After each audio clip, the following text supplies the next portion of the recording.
This morning, a man is charged in connection with an arson at the Pennsylvania governor's residence while Governor Shapiro and his family slept inside.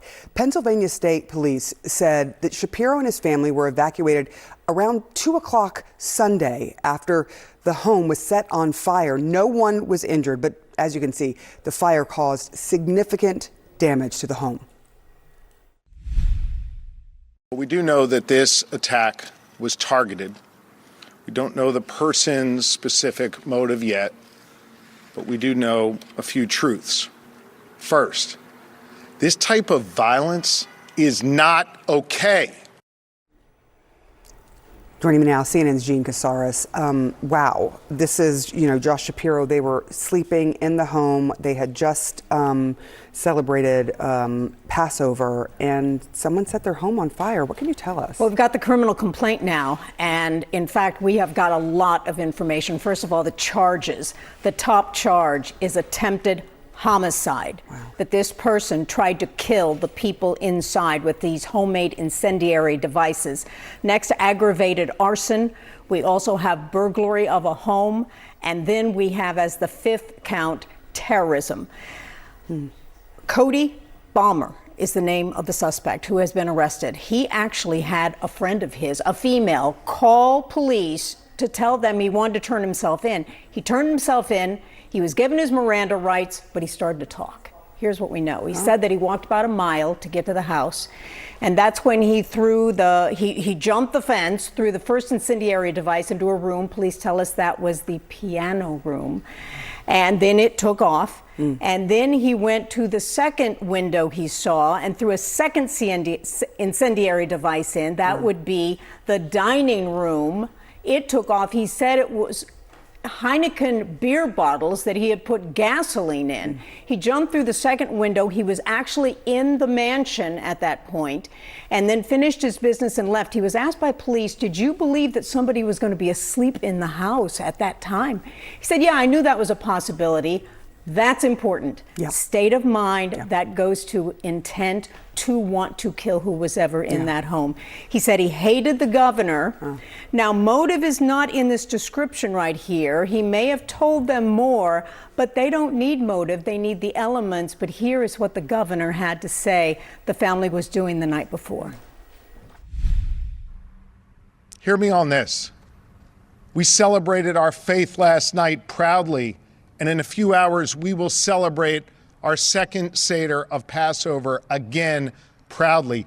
No one will deter me or my family or any Pennsylvanian from celebrating their faith openly and proudly.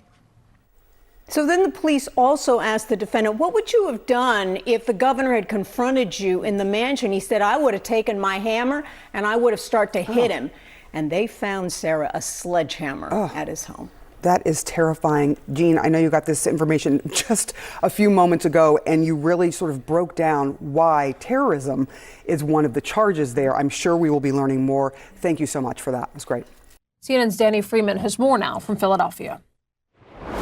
It was an extremely troubling and frightening night in Pennsylvania's capital after Governor Josh Shapiro's mansion, the governor's mansion residence, was set on fire intentionally, according to Pennsylvania State Police. The main headline that we learned Sunday afternoon is that there was a suspect taken into custody, 38-year-old Cody Balmer. He'll be charged with attempted murder, terrorism, aggravated arson, and aggravated assault. That's according to the Dauphin County District Attorney. But here's a little bit of a timeline of the best that we understand as to how this all unfolded. On Saturday evening, Governor Josh Shapiro was holding a Passover Seder for the first night of the Jewish holiday of Passover. He was with his family. He had guests over at the governor's residence as well.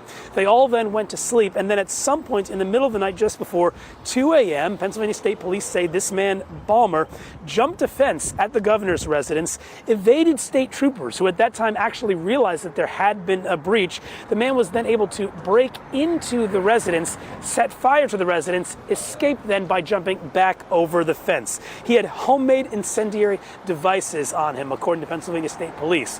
Then at 2 a.m., Governor Shapiro said that he and his family and some of his guests who were staying over were woken up by bangs on the door because first responders were alerting him that part of the residence was on fire. Thankfully, though, the fire was in a different part of the building from where the governor, his wife, family, and guests were, and first responders were able to knock that fire down. Amazingly, no one was injured. But again, now there is a multi-agency investigation ongoing into exactly what happened here. The investigation being led by the Pennsylvania State Police, but also being assisted by the FBI. And I just want you to listen to how Governor Shapiro characterized what he was feeling after this entire incident, clearly overwhelmed by the level of support that he's received from so many across the country after this incident. But also he said that he will not be deterred by violence from doing his job or by practicing his faith. This kind of violence is becoming far too common in our society.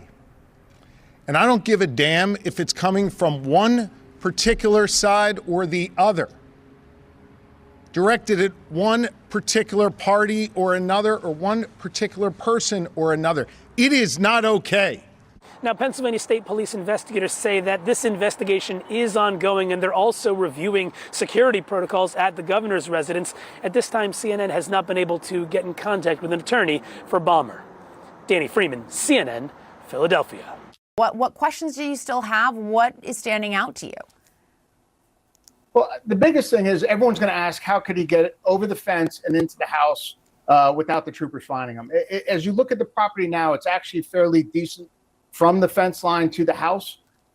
It's 2 a.m. And anytime the first time something happens, it's really tough to anticipate that.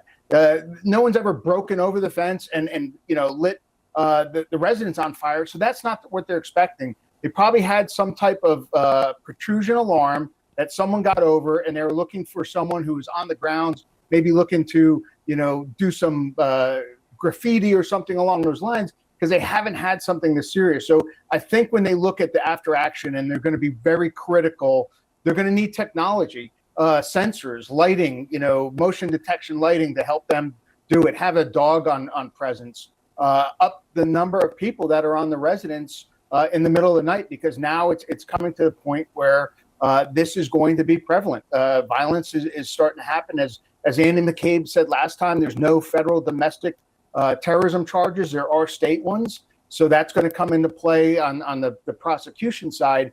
But I think really what's going to happen is you're going to see a much bigger detail, and you're going to see more permanent personnel around his residence and his family.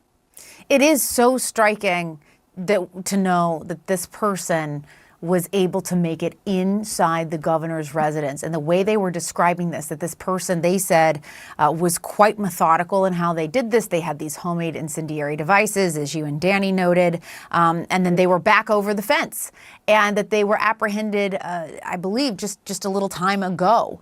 It is remarkable that all of that was able to happen. And we look at the images. This was a very, very serious situation.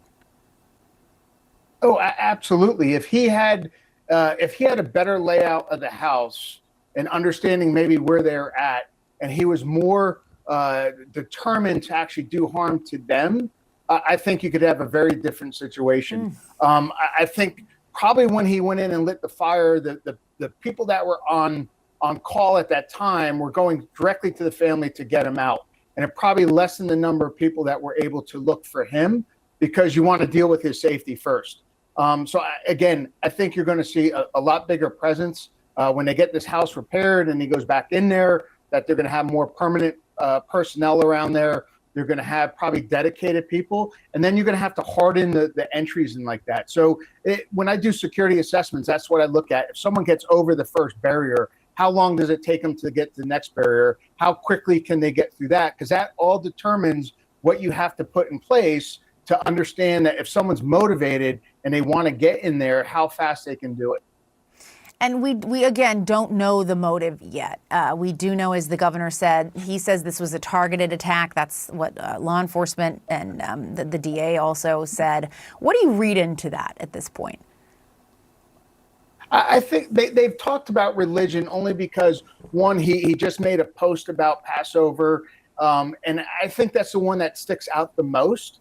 But you're really going to have to start now doing the investigation electronically. Has he posted something on social media? Does he belong to any groups that are anti-Semitism type groups? Is he affiliated with anyone? Did he text anyone about this?